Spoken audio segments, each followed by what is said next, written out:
Hello, you guys. Hi, this is Weltha. Okay, so I'm making a really quick video. So I'm making some buffalo wings, and I'm just frying up the wings, you guys. And then I'm just going to add the buffalo wing sauce that I bought in the store. Really quick video, but this is so delicious. So if you haven't tried this buffalo wing sauce right here that I'm going to use, and I'm going to show you guys in a minute, I got it from Target, so it's really delicious. So if you want to try it, just go to Target and pick it up, okay? So fry up your wings and then throw this buffalo wing sauce on there, and you got you some delicious buffalo wings, okay? So here's the sauce.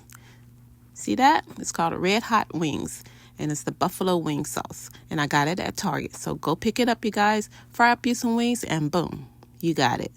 You got you some delicious buffalo wings. Just sprinkle that all over that.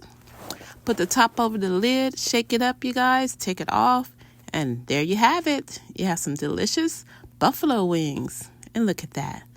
Don't they look delicious? You can't tell me they don't look delicious. Oh my God, they're so good too.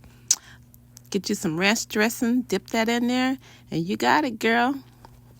Buffalo wings. Okay, you guys, enjoy.